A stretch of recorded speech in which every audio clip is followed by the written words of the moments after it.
Hello and welcome back to another episode of Into the 99, where we've got 99 cards because Commander's number one. I am one of your hosts, Daniel. I've got the gang here today.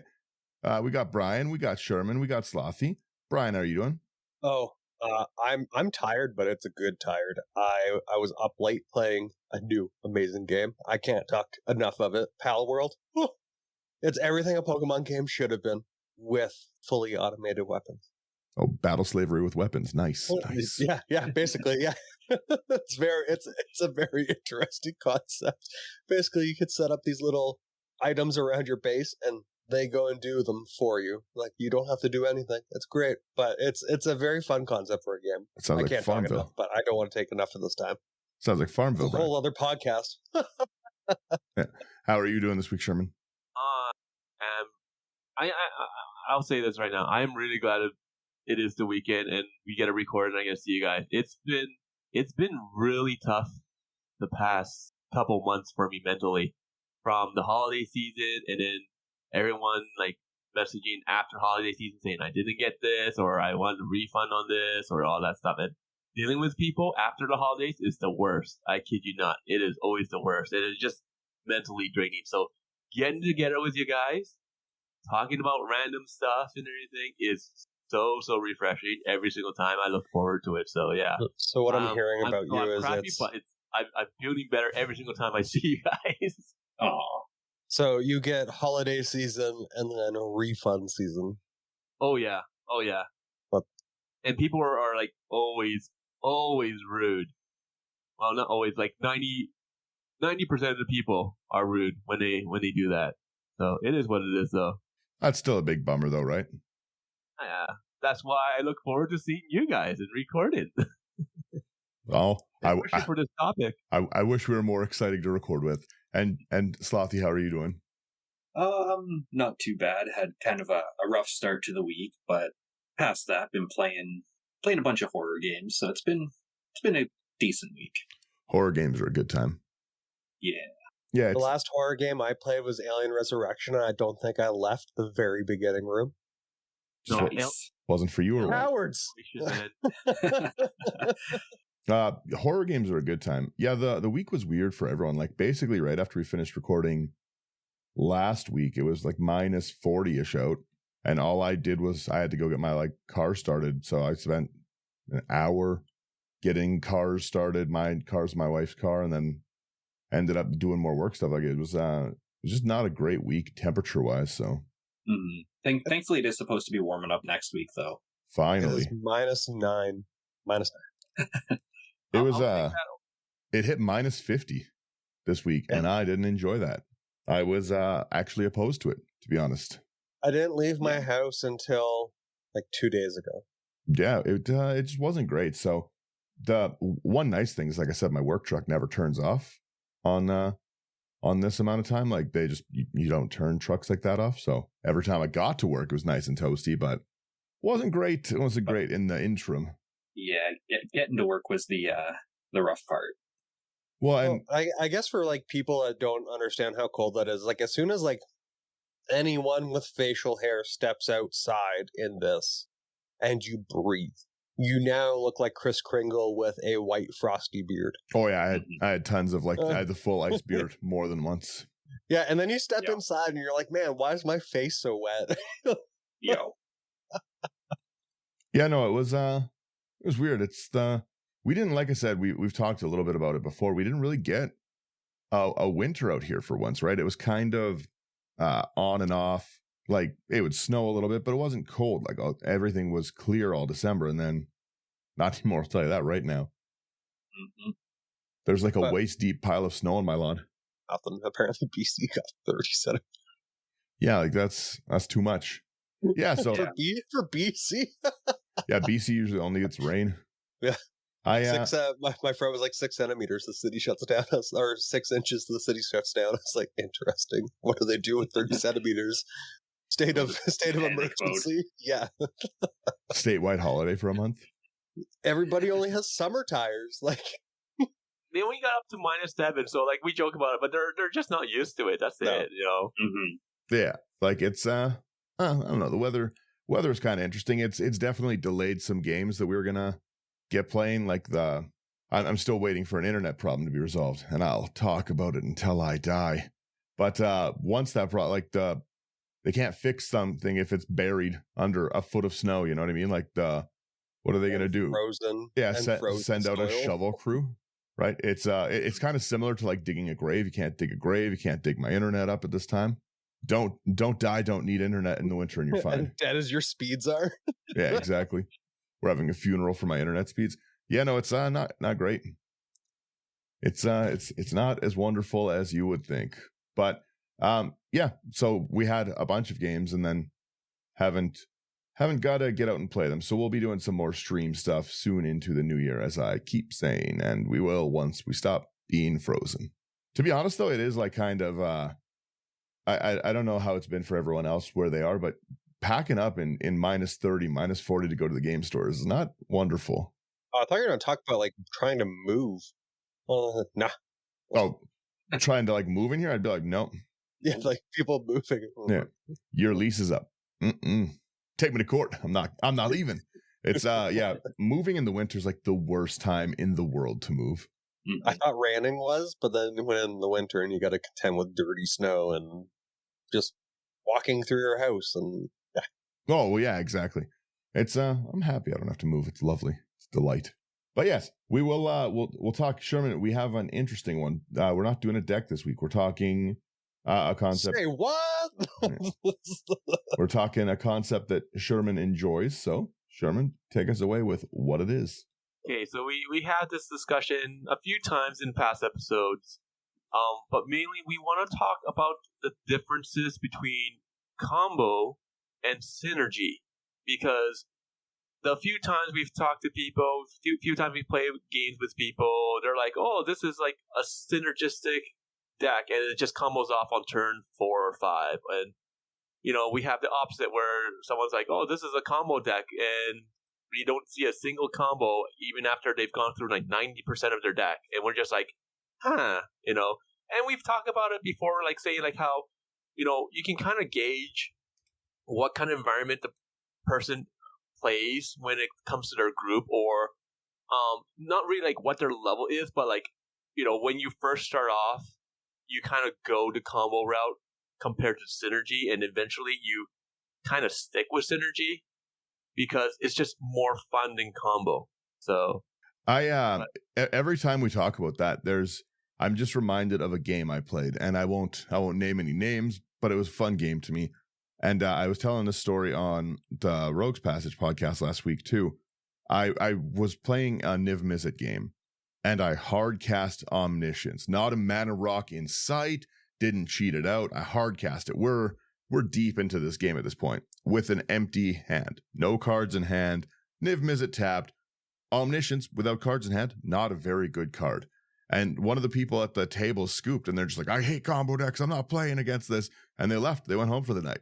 And it's just, to me, still one of the funniest interactions I've ever seen, because I had nothing in hand, and they're just like, "Oh no, like that's a combo," and it's not a combo if you hard cast like a 10 mana spell or whatever Omniscience is. Yeah. Well, what else am I playing after paying 10? I love seeing silly scoops, but yeah, that's just a lot of people don't know, like you were saying, what the difference is between them, because a combo is like a 2-drop, right? Like, you know, Protean Hulk, and then you go get your creatures, you kill your Protean Hulk kind of thing, right? Like a Flash Hulk is the traditional combo everyone kind of thinks of, or like Oracle Demonic Consultation, like the CEDH combos. And yeah, those are like very different than building like with just like synergy, like the ways that your like decks should be built with synergy, right? I'm not much of a combo player unless it's like a interesting combo that does, you know, if you're like assembling a bunch of pieces. But I generally don't really like the like 2-shot I win cards. I guess here's my, I guess I find you three are much better deck builders. I'll be honest. I like to just big bunk people. You guys can actually see the combos with cards and stuff like that. So this is Brian's dumb report for synergy versus combos. To me, synergy is if I have my board state and my board is triggering my board to do stuff. And then to me, a combo is where almost I need to cast something. It's from somewhere else other than the board to really start causing everything to go off. And that's how I kind of view it. Like, synergistic to me is if my deck pieces can almost be like a puzzle where I can put them onto the board, like maybe like lifelink and veto, or forming a board state, giving them all lifelink, and then I have those other pieces to kind of cause the life loss, right? Or like the Protean Hulk and then you have to cast for the combo. That's like my kind of understanding for them. Yeah, so like basically the way I have it in the notes here for everyone is just literally like when it comes to synergy, most of the time when you see synergy is just like in things like tribal decks, or like think of it like, like vampires, merfolk, zombies, things like that. Like any of those tribal decks, they work really well together because they synergize with each other. That's what they do. Okay, if you have a zombie deck, you're going to have zombie lords, other zombies that like trigger other zombies that you have. Some will give other zombies death touch. Some give them flying, etc., right? Combos are... Some cards allow you to cast them for free. Most of the combos... Rooftop Storm or whatever. Is that it? Yeah. But most combos like basically lead into your win conditions, or they go infinite. Okay, most of the time we see them go infinite. Demonic Consultation and the other one, is it Hull Breacher or not Hull Breacher? That's Oracle. Yeah, that one. Like that's the other one that I hear so much. Yeah, that one's very common. Which one? The Hull Breacher combo? Or no, Demonic Consultation and whatever he said. Yeah, Consultation and Thoracle. Yeah. I find that such a boring combo. Like Flash Hulk was more exciting to me. Oh, 100%. It's just, I find a lot of the CEDH meta right now boring, but that's personally just me. I just don't really think it's in a great place because it's focused so much on those. I don't know. I don't like just I talk about it all the time. I don't like good cards just for the sake of good cards, right? Like it's, I don't like to put Smothering Tithe in a deck just because the deck has white. Like I find Howard. A lot of those I find are like more of like the combo route, right? Because I always say like the C in CEDH like shouldn't stand for competitive. It should stand for consistent. The more consistent you are, the better you can do it. It's like the same with everything. If you do archery, like I shoot bows, compound bows, right? If you can hit the same spot, it doesn't matter if that spot is a bullseye. If you can keep hitting the same spot, you just have to move where you're aiming. And like I find a lot of people build, even if it's not in the combo, I find that they're just always putting in those exact straight up, like the staples. They're like, oh, it's the best of Wizards printed this, so I have to do it. And I really, really don't like a lot of the cards, like the Ristic Studies, like that. And again, maybe that's because I build so many decks, right? If you don't build 600 decks at a time and stuff, like I was building decks last night before I went out to work. If you don't build 13 decks at a time, then maybe it is fun to play that way. But when I just go like, okay, here's a new deck, it's the same deck as the last deck, and here's a new deck, and guess what's in it? The same deck, right? So I find combos like function to me that way. Like I've got a few decks that function on mini combos and do cool things. Like obviously I have like CEDH ones too, but like Tayam, for instance, like Tayam Luminous Enigma, that's a really, really fun combo themed commander. Like Tayam, whenever creatures come in, they get vigilance counters on them. You can remove 3 counters from permanents and bring things 3 CMC or less back. Tayam's a really, really fun commander to play. And not because you're trying to one-shot win, but you're just trying to do so many like interesting, unique reanimations. I like that kind of combo personally. Mm-hmm. I guess we're kind of giving combos a bad rap because we're right now talking mostly infinite combos, right? Where it's just like like Sherman has like some fun interactions with things like a combo-ish kind of thing is he has an Agnus deck and a lot of like haste enabling kind of things. And then out of nowhere, Bludgeon Brawl, where you get all these like equipment into like the treasure tokens become equipment. You get suited up, and you get beat down with the you get the treasure beat down. That's like a fun combo, but is that like do you think that meets more in the middle of like a synergy? Like, because it's not really a combo. I think that's kind of further into the middle, yeah. Where like it's not fast as Oracle, demonic consultation. What would we call that? Not... We have a time to give it a name. What is the middle of synergy and combo? Combinergy. What were the two? Sinambo and Combinergy. We will have a vote. It's like there's some commanders are gonna just naturally pull you into combo based things. Like Brian built Gave recently. Gave, Gahave, Giwav, whatever you'd like to call it and stuff. There's almost no way to not that card combos by drawing a hand, right? Like there's so many interactions that like this dies, these come in. Like, but I don't even think you meant to put them in. I had no idea. I was just like, oh, this seems fun. I just want to make tokens or counters. I was just like, I'm going to make counters. Yeah, right. Like there's just so many there's so many commanders that want to pop off. They want to have combos put into them, but I guess like Sherman's got like good notes over here about like our problems and stuff, but like one of the things is how do you make a combo fun? Like that's kind of what I'd like to ask you guys. Like what do you see as a fun combo? Because obviously winning is fun. Anytime you win the game, it feels great. False. I wouldn't say I agree with that because again, for me, if the table's not having fun, I typically don't feel like I'm having fun. So if like I'm sitting there like turn 2, peace losers, and like I won, like, but if I look at it and like I have like these guys that want to beat me, I don't think like I want to be able to be welcomed back, right? Like I had a very bad experience with sitting down going, hey, what are we doing here?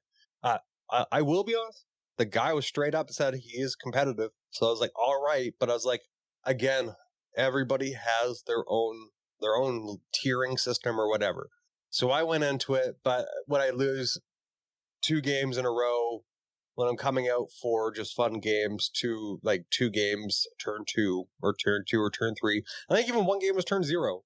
Like it was just why I exerted my energy to shuffle up and play. Like, so that's like when I'm going in to play my games, like I want to be able to ensure or at least go at least 5-6 turns with people and have like, you want to see your cards, right? You spent the money. People want to see their cards. They're not just want to sit there and be like, that's a cool 7. I only saw this card once and I wanted to play it. It's all a 7. Everything's a 7. Yeah. Everything. On our merch store now. My debit card is a 7? Yeah, I just put it down by itself. This could be whatever I want it to be. Like when it comes down to it, like I think if it's an infinite combo, like we're not saying that you shouldn't play infinite combos. I am. There are times and places, and when it comes down to it, like, cause like let's face it, okay, CEDH will always do combos. Okay, you don't see them being like, okay, I will like swing out wide with like these like 10 like creatures I cast with haste. Like they tend to go for like straight up infinite combos or something along those lines. Something that wins, yeah. Yeah. Mm-hmm. But if you go for bonks though, I'm totally fine with that. Like if you're attacking me, I'm fine because that's at least showing some initiative on your behalf. But if I generate infinite mana and I Song of Totenaz, make 1,000 rats and swing at you with 1,000 rats, that doesn't feel any better, I don't think. I guess how fast can you do that? The same way with like if I making infinite mana with Walking Ballista and making infinite mana with Totenaz, it's going to end up the same thing. It's 1 damage coming at you each time for both, right? So that like I don't know, does it feel better to die from infinite creatures? Yeah. I love Song of Totenaz. Thunder over here said I really liked what Thunder wrote. I feel it's important to set a baseline definition. So Thunder's suggestions are infinite combos never run out. Combos run out to a point, like run out of mana life. That's more how I combo in like Tayam and stuff, right? Like you can do X amount of things, but you eventually hit no mana. There is some infinite mana stuff, but like like Teysa Karlov, for instance, has like a great amount of ability to loop where you like sack a creature and have a doubling thing out, so you get 2 spirits to sack and keep going back and forth. Like anything that's gonna just keep replenishing itself. Infinite combo. That is, it's one kind, right? Then we have like the combos that just run out of, I can do X, Y, and Z 3 or 4 times. If I tap this to do that, it will do it, and I can repeat it, but there's an end point to what I can repeat. And then instant win con, which isn't a combo, but you just win like that's like a lab man kind of thing, right? Like you're gonna win out if you play this, because that's not really a combo to just draw a card if lab man's sitting on the field. And then just like the synergy is, the all combos require synergy, but not synergies are combos. I like those definitions a lot. Mm-hmm. One's a subset of the other. Yeah, right. But I guess some of the problems that Sherman brought up is that I find combos can get kind of boring pretty quickly, right? Like in a 100-card format, I hate seeing the same cards over and over and over. It's boring. There's so many cards. Do something fun. Play things that no one knows. Make people ask, like, what does that card do? I've never seen it, right? That's more fun to me. I find that's more entertaining. Yeah. But I was going to say, like, I find cards like that more entertaining. I think it's more fun to see different things. I really don't like the staple cards. I think that a lot of them, like, I get the dockside. You can make infinite mana if you blink your dockside. I understand. I get it. Be more creative. That's my thoughts. And that's the thing. Like, I find that with most times when people build decks that do combos, they just become reliant on the same combos again and again and again. And when you do that, in my opinion, your deck building skills go down. So, like, you can, like, there's so many cards in the game. You can build a deck with, like, 0 staples. Okay? It's easy. You just need to, once again, spend time. Okay? Like, if we look at last week's deck tech, okay, I had, what I say, like a handful of staples in it. Okay? Every other card just works with the commander. It's just synergistic. Yeah, they weren't like the power staples, though. They were just like your Beast Within kind of thing, right? Mm-hmm. Yeah. Soul Rings, Arcane Signets. But there was like even for the fetch lands or the spells for like that stuff, okay? Like 3 Visits, Farseek, Cultivate, Kodama's Reach, Secure Tribe Elder, all of that I don't have in the deck. I don't have a Birds of Paradise. I don't have a Land of War Elves. None of that. I don't care. But those tend to be staples, right? But here we have a deck which basically has no staples. Well, yeah, it's like full balls to the wall synergy, right? Like it's everything is triggering the commander and working kind of like a big puzzle that's all fitting together, right? It's fun to see that like kind of come to life. Yeah, like I don't mind people playing combos, but like the biggest problem I have with people that do, okay, one, it is the same either combo or same cards constantly. The second one is the reliant on tutors mostly. That's what I wanted to mention. Take away your tutors, cowards. I'm drawn to it. I don't play tutors. Like if I play a deck that I haven't played in a while and I stumble across a tutor that I had, okay. The only deck I have tutors is probably my enchantments, but like. But are you excluding land tutors? Because that is still tutoring for lands. No, I stack every deck with Cultivate. I call them ramp, but technically you're just ramping your win con with a demonic tutor. I mean, that is very true. Yeah. If technically you could, nothing stops you from using like an Imperial Seal or a Grim Tutor to go get a land. Technically, still ramp. I do it to thin out my deck, even though the one extra card technically doesn't make much of a difference, but I just like doing it. So Evolving Wilds Terramorphic expands, sure. Yep. Mm-hmm. So, but at the same time, like when I do that, once again, it's not like there's a big difference, okay? Like, if I'm using like Evolving Wilds or Terramorphic, okay, I'm grabbing a basic land. If I'm, compared to like grabbing a dual land of some sort, like your power fetches. There's a difference there. Mm-hmm. Well, there's the difference between fetching a land and playing any of the black fetches or black tutors and finding anything. To be honest, it could be pretty entertaining to start playing like Worldly Tutor into Tangled Floral Hedron so that you can get like 1 mana land ramp. I think that's kind of funny, to be honest. All of my tutors fetch out mana dorks. All you do is just start fetching out the creatures from like the Zendikar flip ones. If you're having a pre-game talk, how do you convince the play group? Yeah, I've got Vampiric Tutor in here, or Worldly Tutor. It's going for lands, I promise. Worldly Tutor into Howling Mine, or sorry, Vamp Tutor into Howling Mine. I wish. Bring me a world where Worldly Tutor into Howling Golem. We're there. Once again, it comes down to who you are and what your play group does normally. Like if I tutor something, and like I rarely play tutors, but when I do, normally it's because I want to grab something where it's makes the game more fun. Sort of like what Daniel's saying, like, hey guys, I'm going to tutor. And I tell them I'm going to tutor for a Howling Mine. So just leave me alone for a second, okay? I'm wasting like 4 mana or 6 mana here.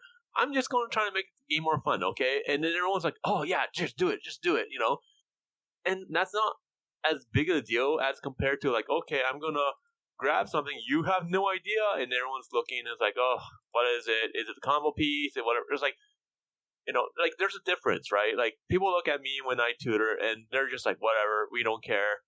Because we know you tend to grab something that's like either helpful or not, and just goes from that.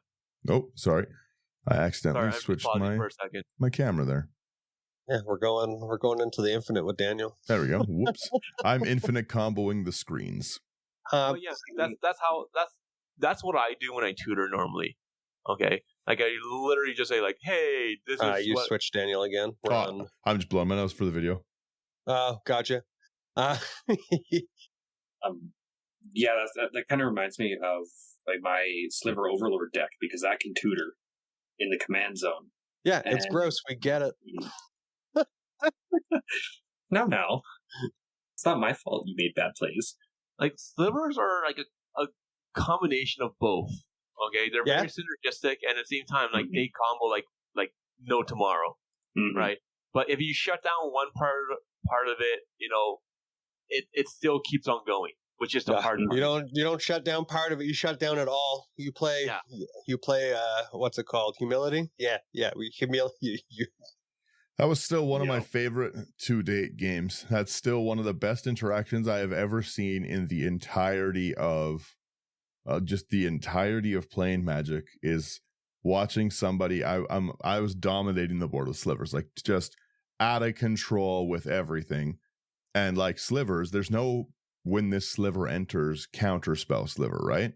So yeah, that sucks. But I have probably, let's say 15 open mana, and I've got a Sliver Overlord, and I have like the Amoeboid Changeling, so I can take anyone's sliver stuff right now. Like I'm in a great spot. And Brian, the hero of the table, drops a humility. Just he's trying to put me to where it is. And again, my sliver deck, this is all gasoline. I don't play removal in a normal deck. You think slivers is where I'm packing it? No.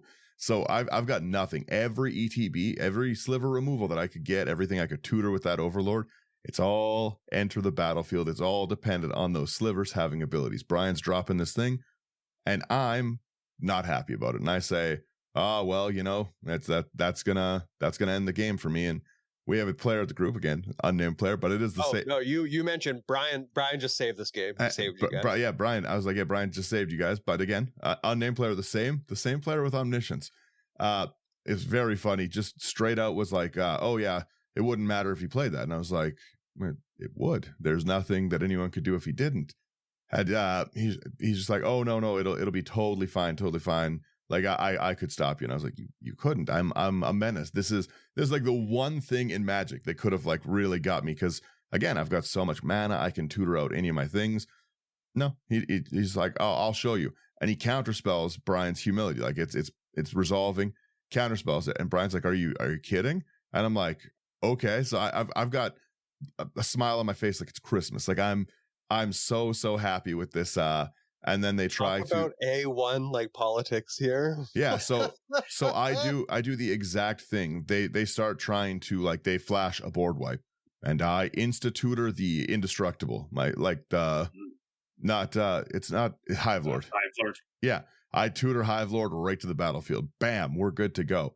And then they respond, and they're like, "Oh, don't even worry, I got an exile." Bam, crystalline sliver comes down from it. Bam, I start taking everything from their field. I'm just like, you know what? I'm gonna take this. I'm gonna take your commander and stuff. And I just watched them not say a word. They just grabbed their deck. They started shuffling up, and they started just sitting there like dealing themselves like a new hand and like playing and like basically talking to themselves. It brain wrecked someone to a point that it's one of my favorite things. But like slivers, you can't let slivers get out of control. They all synergize across the board with each other, like every one of them. But it's been one. It was like the only card to save us because me and Darren played a 1v1 game. You played slivers. That's like humility. Humility is like that shuts down a lot of what I do. Like I said, I like to draw and I like enter the battlefield like ETB, and I like landfall. If you can shut off any of those things, like it's not good news. Like a humility really, really wrecks my deck. That throws a real wrench in the plans of 90% of my decks. I have to then hope I have a Sherman or a Slothy at the table to actually remove things. Or one of your newer decks because you've actually added some. Yeah. To my chagrin. New Daniel. It's a changed man. It's You've no. seen the light. I don't want to see the light. I want to see more of my creatures hit the battlefield. But yeah, like slivers are like a very, very good example of like synergy. Like you can combo a sliver deck for sure. Like I have I got 2 sliver queens. Hooray. One is in my overlord deck. That's cool. And then one is the whole point is making tokens deck. It's just things to like mana echoes with sliver queen. That's a great combo. You play into the sliver queen. Mana echoes enters. It sees the slivers you have. You get colorless mana. You make another sliver, and you just keep going and going and going until you are done making slivers. You can just make a million slivers if you want. Pass the turn. You have to have a number in mind when you do your infinite stuff. 80 quadrillion, 500,000 billion, 9 gorgillion. I think that was in the wrong order. Nope, not for me. That's not the wrong order for me if I'm the one casting it. Math for blockers, dork. Number. How much does the Gorgillion have? 100 million zeros. 100 Borgillion. 1 million. Yeah, there you go. Yeah, no, like slivers, what I was gonna say is like they from top to bottom, right? Like your gem hide's a classic. All your slivers now ramp. That's like the definition of synergy, right? Who doesn't want all their creatures to ramp? Followed by all your creatures can, like, whenever they enter, do a damage, or whenever each sliver has flying, right? There's so much that I think that's why slivers aren't a combo deck, right? But they do get a horrible rap. Everyone is wary of a sliver deck sitting down to the table. That's why having a sliver precon this year or last year was so weird, because it's a universal, like, everyone goes against the sliver player kind of deck, right? Like, I don't know. Slothy, you just got that one. Like, do you find that when you drop slivers on the table, it's Slothy versus the world? Oftentimes, yeah. It definitely feels like it's kind of a boogeyman deck, even though I built it specifically to have 0, like, infinite combos or anything in there. The goal of the deck is just to bonk people. I'm pretty sure there's a Protein Hook in there. The Protein Hook's not in slivers, no. Okay, That's a food. That's a food deck. Okay, all right. I'll eat my words. Slothy, I'll be honest. I try to give you the benefit of the doubt when you have your slivers. I go, I'm going to wait until there's a problem. Turn 2, I'm a problem. That's funny. Yeah, like as soon as I see a gem hide, I'm like, nah, he's done. He's got that. That's got to die. He's got to go. Gem hide to me is one of the most bait cards. It's like gem hide and Howling Mine. I'm not throwing that hand away for nothing. There could be nothing in it. I could literally be holding like pieces of wood, just a wood tier hand, and I would still be like, I'd keep this. I could play it. I mean, I run 32 lands in that deck, so if I've got a gem hide in my opening hand, that is perfect. Howling Mine, 1 land, and everything else 6 CMC or plus. I'm keeping it. We'll get there. Oh, 100%. We'll see what's going on. Yeah, I would too, actually. Yeah, right? My brain.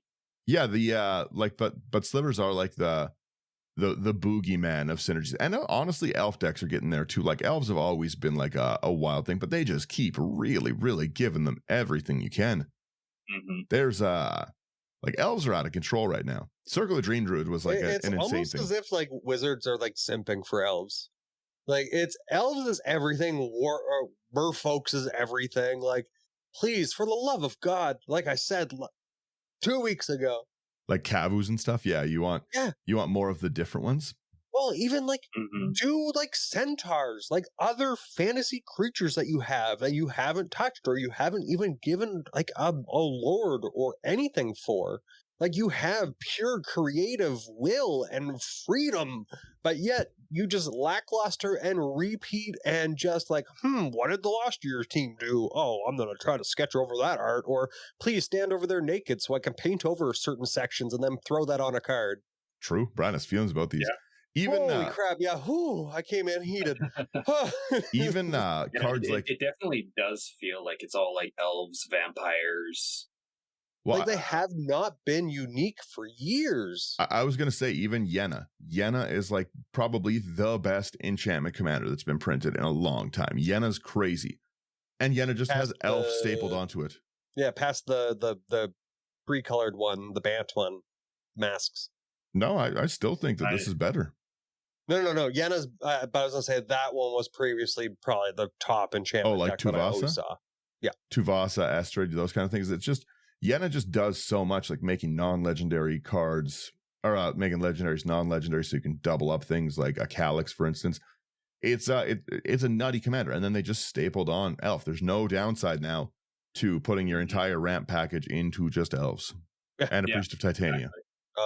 Elf Charge again, Galadriel, they're just like elf. I guess I don't know much about Lord of the Rings. Galadriel was an elf. All right, fair. But in all honesty, it should have been elf like demon or whatever, because that ring tainted her. The Lord of the Rings, like this isn't before. Like that's fair. I really should watch these movies. I got to find 18 hours one day. We said we were going to watch them when we were up in Edmonton, but we weren't really. We slept. Went to the hot tub and the pool and the GameCon place. True. Yeah, that was a good trip. But no, Sherman. What do you guys think of like? I know Sherman has some stuff here, but I think like for me, probably one of my favorite. I don't even know if I would say synergistic or combo, but Xyrus. Yeah, Xyrus kind of works together so well. Mm-hmm. Especially like you could have it synergize with like the whatever creature enters the battle, Perforos or whatever stuff like that. Or would you consider those combos? No, I'd say that's high synergy, right? Because you're not X, Y, and Z. It's a puzzle piece on the board. People could remove it. Like it sits there for a while. There is ways to interact. You're the only other one I know, Sherman, that has this deck. Is it Mina and Den or like the Min Wily? What's the illusion deck? Min Wily Illusionist. That one. Like I said, I talk all the time about how I hate staples, but that's like a deck that I think a great spot for heuristic study is because you're trying to get that extra card draw off. Like it matters to that deck, right? I'm not throwing heuristic in that deck simply because that deck's blue. It's because I'm trying to hit like a mass of it, and you're trying to get the draw on other people's turns, right? So I don't mind them if it makes sense and they actually synergize, but I hate like just like good cards thrown in. But like even then, like my min deck is like specifically for like my book tribal deck, right? But like if I had like when I first started playing, like I had Ristic in my Locust God deck, and yeah, technically that made sense, right? But I took it out of my Locust God deck just because like it's not as much fun, and that's what it comes down to, in my opinion.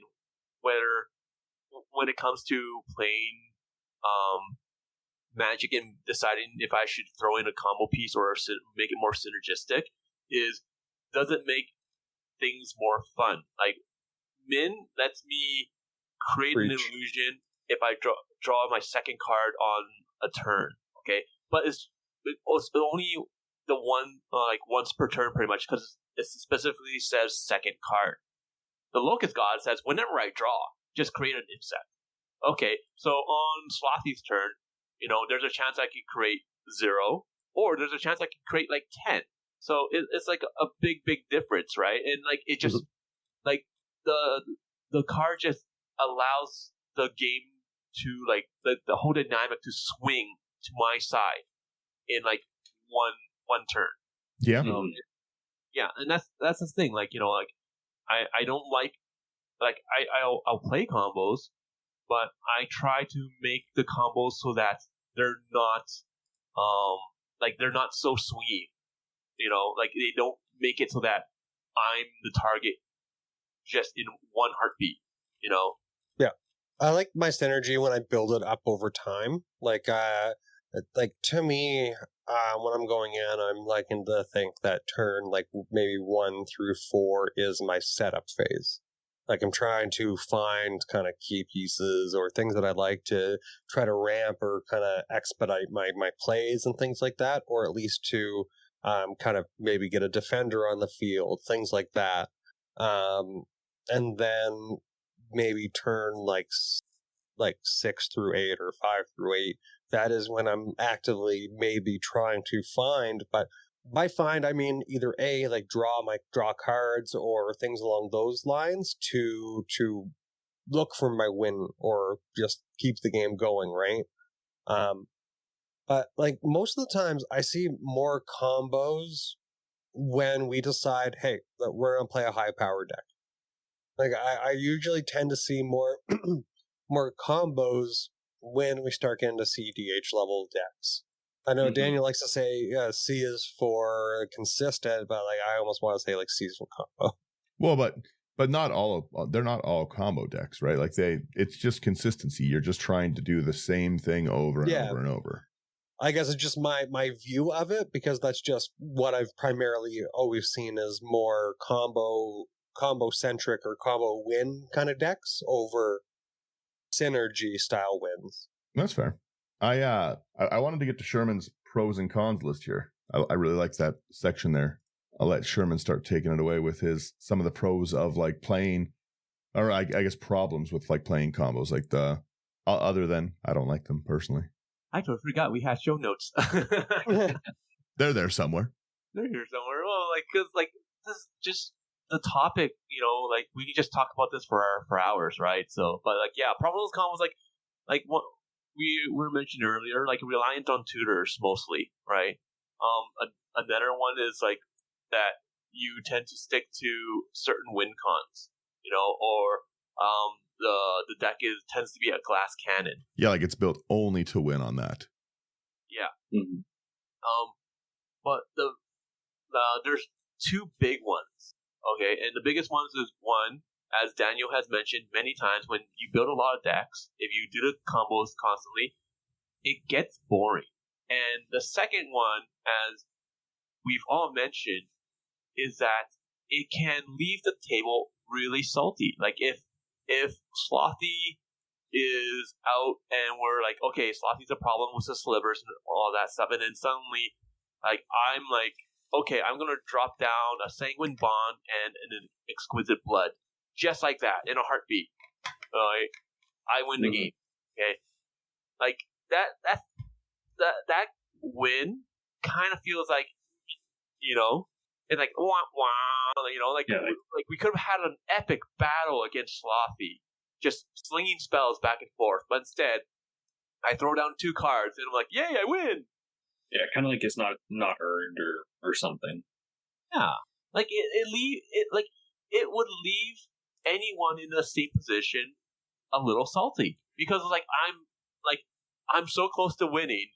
Like you guys have to do all these things. I have like answers prepared, whatnot, etc., etc. And then suddenly 2 cards just come down. It's like infinite combo. I win. That is. You go, Brian.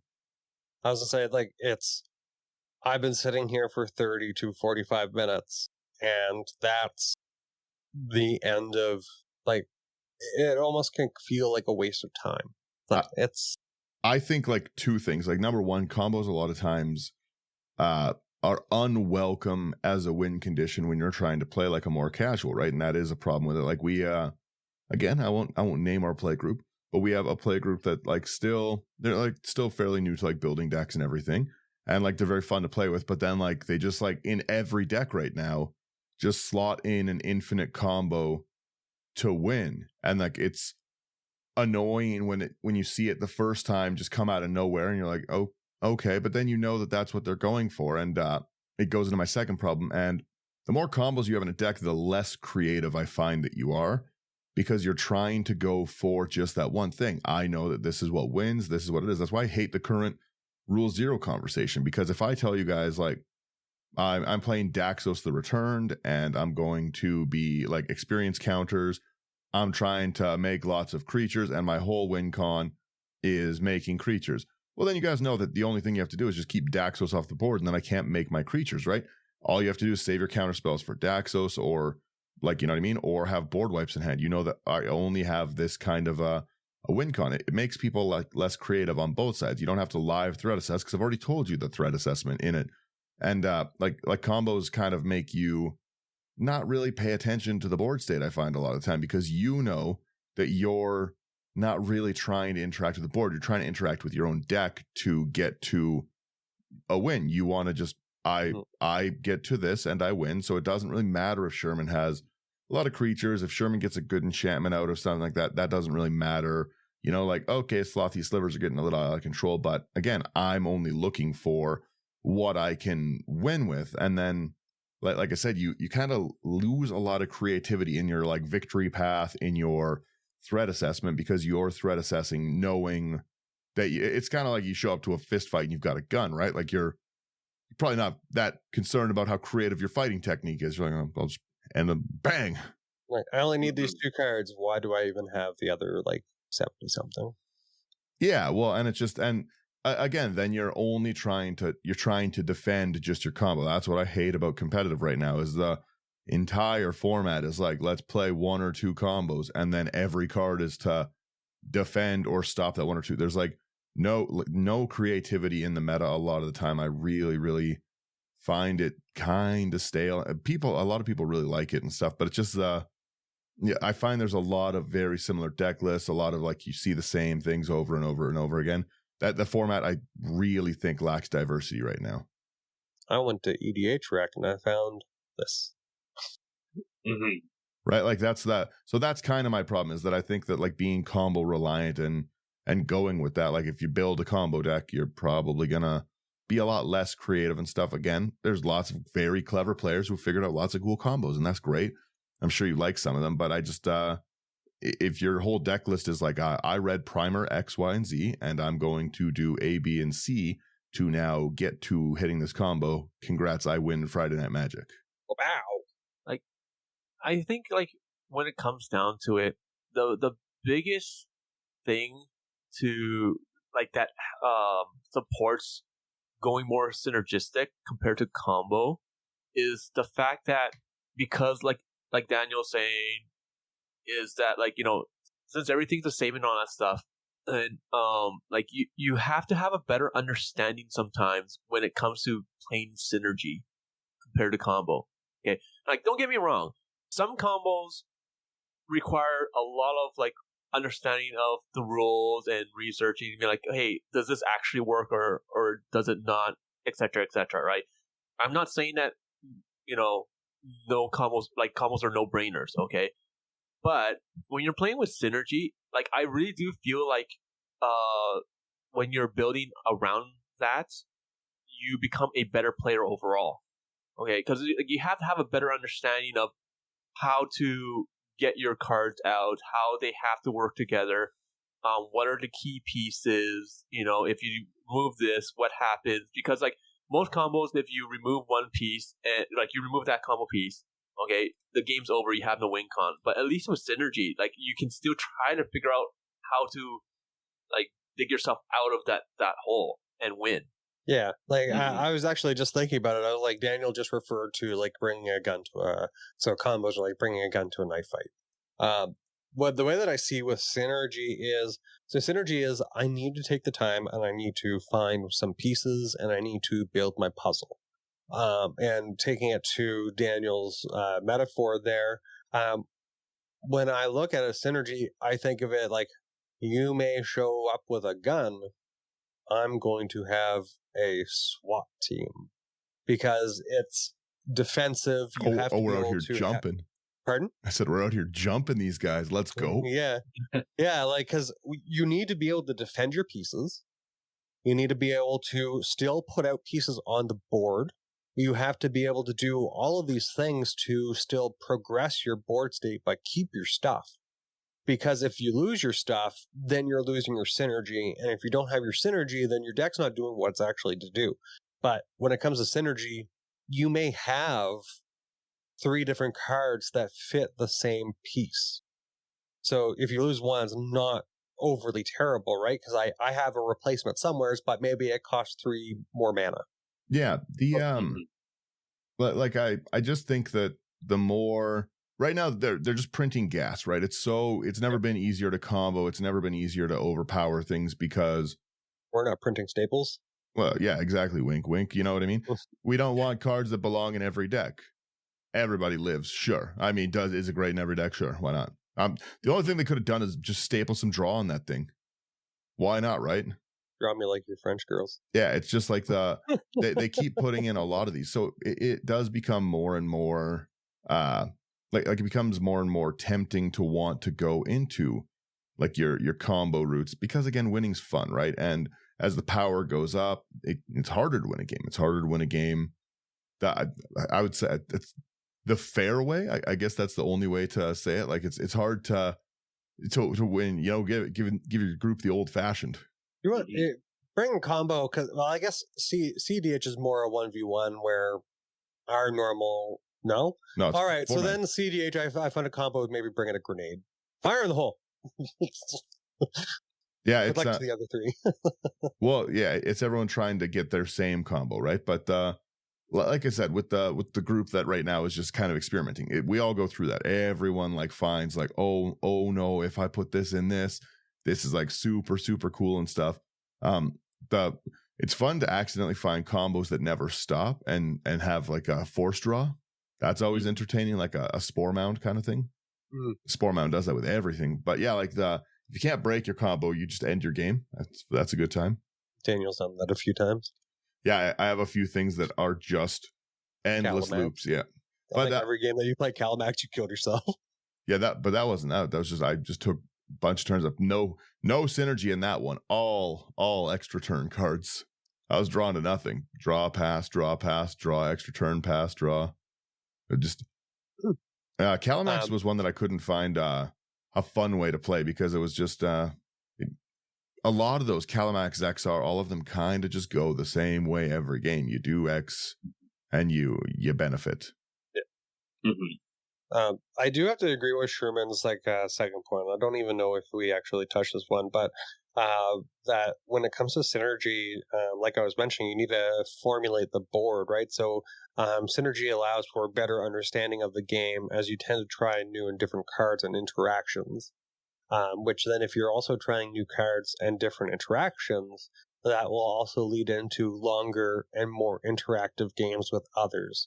The thing that we have to remember about, because we haven't really talked about it here in this episode, is that when it comes to our game, a lot of it's politics as well. So Absolutely. You do have to keep that in mind when you're even building your deck. Like, some people are not going to enjoy some of these cards, but you still have to attempt to try to keep them. So what can you do for others? Bring their life points to 0. Yeah. I saw you weren't enjoying this combo, so I opted to kill you. Exactly. It's the more thoughtful solution. I opted to remove you from the game. I free you from your suffering. Yeah, no, the discussion between the two, I think, is like an interesting topic because so many people don't really look at a lot of deck building. I think, like I just said, I find a lot of people's deck building stale. A lot of it is just like the same cards in every deck that don't change out, and they're not really thinking like, will this make the deck better? It's just it's in here because it's good, right? The one of the most fun decks I think I've seen in a very long time was last week's episode. I loved Sherman's Galadriel deck, and I've had a lot of people reach out to the podcast and be like, I am building this. I have to build this. Thunder built one. I was like, I got to build this too. That was like it's just such a fun deck, and it's I think mine's also like maybe $60. it's just a fun deck that, like, it's nice to kind of get back to like the basics of Magic a little bit, just try something that just works together. People, again, everyone threat assesses on the things they see commonly, right? Everyone knows, like, you got to get rid of the Smothering Tithe. You got to Esper Sentinel's going to draw them stuff, right? Ooh, that Mystic Remora can get out of hand. We all get my name out of your mouth. Well, you don't play Mystic Remora very much. All the other three. Yeah, you love the other three. But that's what I mean, right? Like, there's just so many. There's a bunch of cards that you can threat assess on site for a lot of people, right? It's just a very, very easy thing to. Well, again, turn 1 Soul Ring often leads to people losing the game. It's they did a big study on it, and they saw that people that play a first turn Soul Ring often lose because they get ganged up on it. It's so easy to threat assess and say, well, he's 2 mana ahead of us. Let's get him. Yep, always target. Yeah, right. Oh, crushing. But then it evens out when it's turn 1 Soul Ring. Hey, turn 1 Soul Ring. Yeah, but like, it's just it does make it more fun. You have to pay more attention, and I just really like I said, that Galadriel deck was just it was a blast to play. Like, I really like the 3-color like ETB Galadriel. I can't stop building that one. Ooh, can't stop, won't stop. But the Scry one, I think, is just like the perfect example of a deck that can just be built. It just works with itself, right? Everything kind of goes towards a common goal. It's kind of bringing, again, like I said, the C is consistency. It's bringing your consistency up because you're able to look at so many cards in your deck. I think that it's a way more powerful commander than most people give it credit for. Just out of the blue, like, you're going to get to what you want to get to. It's going to all work together. And no one's threat assessing my Bronze Walrus. I loved that card. I immediately went and bought that card. That's such a silly card. I want a foil so bad. I can't find one. I wanted to make walrus sounds, but I'm trying to remember how they sound. Probably like, I'm not a great walrus actor, apparently. There we go. I think that's a seal. Yeah, it's a seal. Yeah. We'll get it. We'll rush. Slothy, please, your walrus impression. Oh, I don't even know what a walrus sounds like. Do a heavy metal walrus.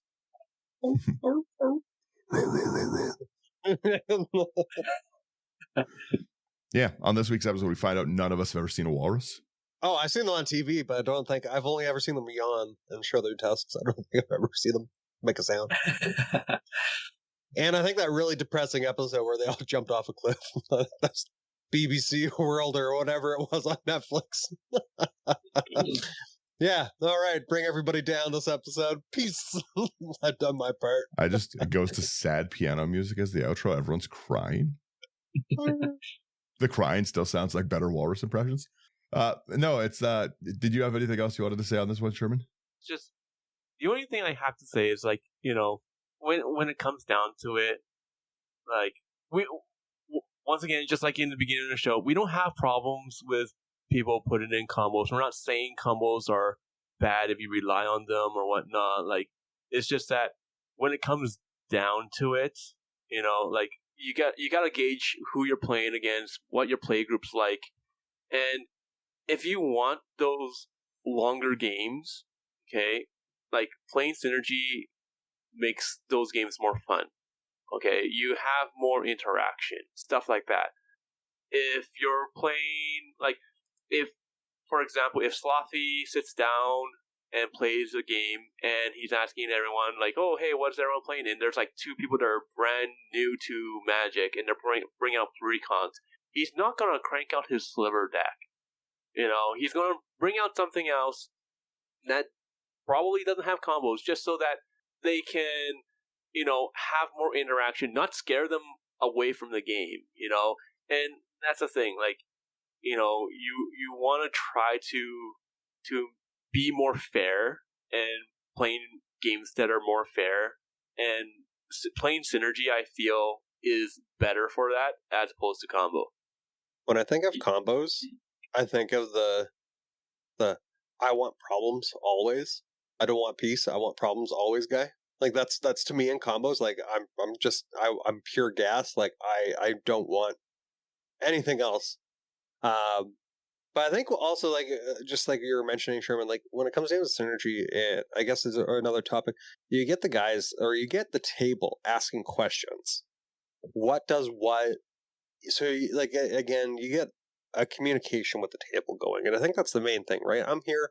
I want to, like, I met Daniel. If Daniel wasn't playing group hug or like being as interactive with his decks, would I have maybe have really built this friendship? Like, if he came in and just salted me greatly. That was game 2. Yeah. Like, would I be here? But game 1? Game 1 friendly. Bring them in. Bring them in with trust. Yeah. But like, think about it, okay? Like, what's more fun? Sitting down with 3 other people, okay, and all of you just sitting in silence, basically on another person's turn, as he's literally just saying like, "I play this, pass," or on your turn, everyone's talking to each other and be like, "Hey, Daniel's the problem. Slothy, Brian, what do you guys have?" And Daniel's just in there like, "Guys, I haven't cast anything. Shut up, Daniel." What's the problem? You know, Daniel's like, a SWAT team from earlier.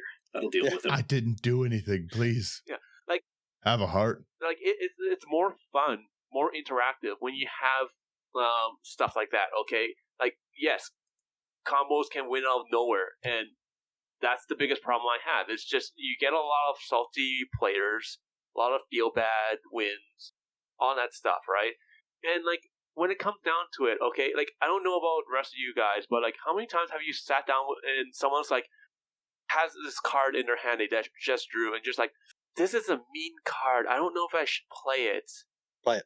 But you have it in the deck for a reason. Why? Well, like, if I play it, it works with this, and then this makes it difficult, and then, like, I can win on the spot. Once again, that's a combo. Like, why? Do it, why coward. Do it once and then take it out. Yeah. Just pull it. There's a lot. I find a lot of decks really, really do like the card Alter the Brood, but it's a card I just sandbag every time because I find it so inherently unfun to just. I play a land every 1 mil. Like like I said, it's on its face. It's such a good card, and I understand running it. Like there's some decks like I think Brian runs it in Xeris, right? I did, yeah. It's just a card that like really overperforms every time. You know, you wheel and then everyone mills 21 cards. I also had the what's it called? The other one, you mill 2 for everything that you untap. Mesmeric Orb. Oh, yeah, Mesmeric Orb in Mesmeric Orb I don't find as much. Like it's annoying, but it's punishing players who are. But I played it in Urza, so I could double it up and create tokens of it. That's cool. I still like that. And caltrops. Like I thought that was just funny. I make 30 caltrops. No one can attack. But yeah, I just like sandbag. There are some cards I just sandbag all the time. The guy, I think I only actively play Alter the Brood in one deck, and it's Zelix, which is I'm trying to mill everyone to get my horror creatures. So too bad, so sad. It's what I'm trying to do, anyways. It doesn't matter if you like it or not. It's what I'm doing. Zelix. But yeah, short of Zelix, Zelix is another annoying card. Zelix is great. Yeah. Have a show just listing off all the annoying cards.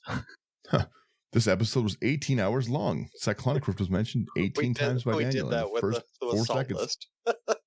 I do love going over the salt cards. Do you guys have anything to add to this? Like, no, I like that. I'm pretty sure everyone gets the gist of my point of stop comboing, stop infinite comboing my casual table. Yeah, I think we had to stop beating on the combo players. Yeah, like seriously, like if it's a casual game, it's supposed to be a casual game. It's supposed to be a casual table. Like seriously, like combos just like it's like mainly the infinite combos just ruin the game, in my opinion. The casual, and unless everyone's like fine with it and knows that that's like a thing, right? Like if you say you're going to play a casual game and then you pull out an infinite combo, you're less likely to get invited back. Gee willikers, Batman. Yeah. Slothy? Any thoughts? No, kind of building on there. If you are going and playing against people who either like just have pre-cons, just starting out, don't have much time to play, and you bust out a turn 2 win on what can be their only game of like the week, don't be that guy. That's just not fun or considerate, especially if people were there under the notion of, oh, I just bought this. I want to try this out. I want to try this. We want to foster a community here, suckers. You don't kill newbies. Exactly. Or you have to deal with us. brother. You won't like Brian when he's angry. Oh, hey, brother. I will. I do want to. One thing before we go, though. Does everyone have a favorite combo? Like, is there something you do enjoy? Like, we have really, you guys aren't wrong. We have really harped on the combo players. Is there something you just love, like your favorite combo to see? Like, is there something? It could be long and convoluted. Staff of Domination. Great one, Thunder. I like that. Geez, come on.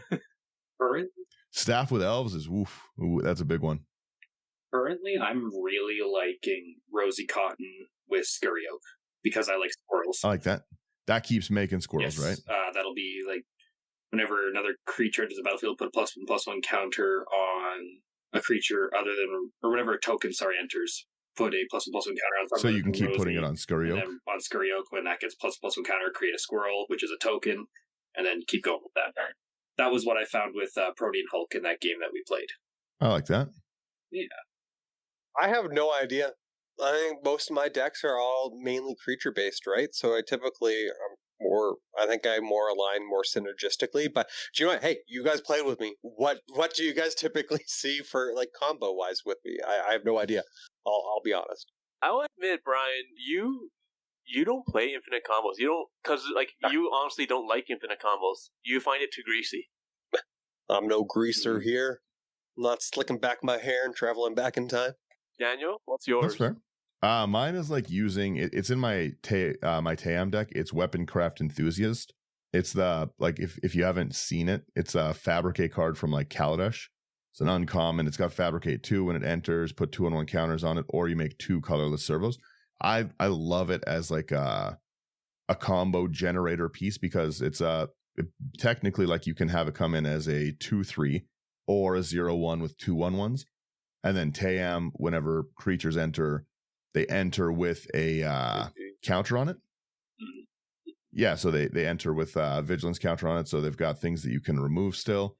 And then you just have like an Ashnod's Altar so that you, after triggering it the first time, you sacrifice those 3 to the Ashnods. You get, like, you've got 6 mana, and Team is removes counters. Like, you remove 3 counters from a creature.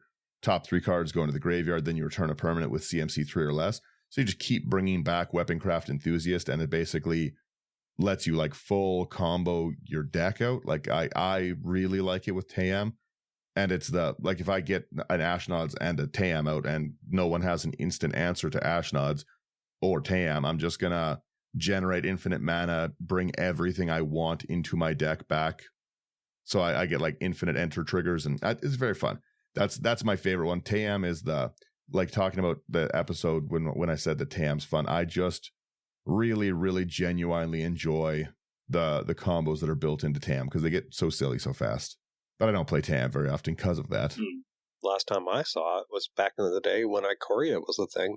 Yeah, like Team, like I said, Team just does a lot of really fun stuff. And there's probably, I haven't edited that deck in a long time. There's probably just a ton of really, really fun combos that are available with it. But I just, that's not really as much as I like. I don't really play Team. Well, it's green. Because like all of the new like Phyrexian stuff with the new populate or proliferate cards and everything to add more counters onto stuff. Like it would have so much more gas now. I just looked it up. There is 1,004 combos available in Team. Hilarious. That's too many. Yeah, that's too many. Yeah, a lot of them are Ashnod's Altar combos. I'll tell you that right now. Not surprised. Well, again, another like Hallowed Spirit Keeper. It's a 3/2 for 1 and double white. When it dies, you create X white spirits, where X is the number of creature cards in your graveyard. So you just keep bringing it back with Team. They all enter with vigilance counters. They all sack for mana. Ashnod's Altar is a real problem. Always has been. Always will be. Sure is. Yeah, right. I'm just scrolling through trying to see how many of these don't have Ashnods, and let me tell you, I haven't hit one yet. Oh, Collar of the Claw. That's another great one in Ashnod's. This is another one, but this will be my end one. Team brings back CMC 3 or less, right? So Collar of the Claws, when it enters, you put a 2/2 green bear for each non-token creature put into your graveyard from the battlefield this turn. So the first time you bring it back, you're going to have like 2 creatures. And then the second 3, like, so up to 5. And then it's really, really fun to just like Collar of the Claw loops. Yeah, I make all the bears. Yeah, that's it. This one's not even a TAM combo. It's just Chain of Smog and Witherbloom Apprentice. On this episode, we just go over new combos that I've been too lazy to look at and update. So many. Yeah. Luxior is actually an interesting combo too in that one because your creatures get 1/1 for each like counter on it. Yeah. That's like a fun one. Stop crossing over But your League of Legends into Magic. No, hey, I wish. No, I only ever see Luxior used on animating planeswalkers or on like devoted druid combos. I devote a druid, I make infinite mana. Yeah, that's it. That's my favorite combo. Brian, get a favorite combo. But I have no idea. Well, maybe next week. Brian's favorite combo is casting Seedborn Muse. Yeah. That sounds about right. There you go. Seaboard, And then untapping on other people's turn. I just want to be able to tap my mana, guys. Just give Brian an emblem. If it's not Seaboard, it's going to be like a unwinding clock or something. Yeah. Oh, like I said, I'm happy to end there. Did anyone any final closing thoughts? Anyone? I'm cueing Jeopardy music. Be nicer to the community. Stop playing combos into new people. Think of the children. Yeah, do you want to be invited back? Like, just be kind. Or if you make it a combo, make it like an 8-card combo. Oh, actually, I have to think what Daniel says. Like, hey, this might be the people's time, the only day of the week to get out there for games. Like, they're there to have fun. Like, be courteous, I guess. Know your inner Canadianship. Yeah. Don't cast a red terror into an all will be one. I need an all will be one for that. For one of the new decks coming out, the Wolf one. Ooh. Oh, you're gonna be Team Jacob. Nice. Oh, yeah, that Wolf card's wicked. Yeah. Oh, that Jacob. Ew, I can't believe I just remembered that's from, what's that, Sparkling Vampires. Twilight. I was thinking about his brother who It's had called the other your wolf. It's called your favorite movie, Brian. Pardon? I said it's called your favorite movie. We should all sit down and watch the... Wait, how many movies was that? 4 movies? 4 movies. Yeah, give me the Twilight lore, Brian. Forget the Lord of the Rings, Twilight. They're both books, right? Yeah. These are equal things of literature. All right, equal things. I've never watched those movies. I will be honest. We should do a stream for charity Wink, where wink. we have to sit down and do a marathon watching it. There you go. Am I allowed to curse? You all have to keep your eyeballs like taped open. Am I allowed to dress? Whoever blinks first gets his. You just want to put sparkles on? Yeah. Walk. That's what's keeping our eyes open is the sparkle glitter in it. Walk It in and hurts listen. every time I close my eyes.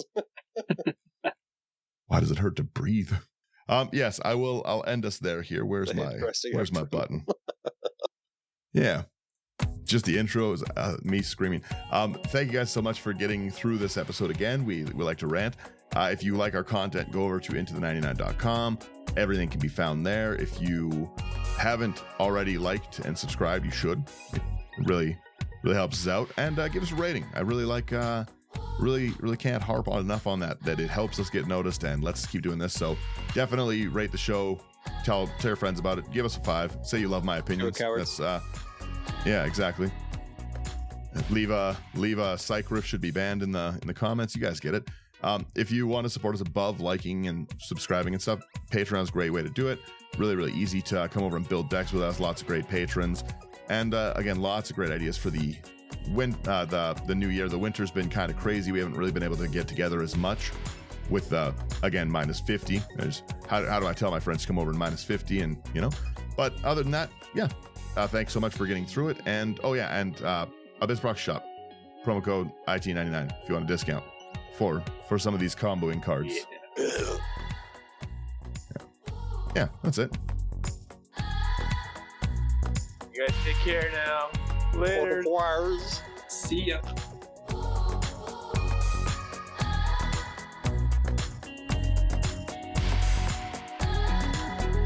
Just like to let it roll. Just like the song. It is a good song.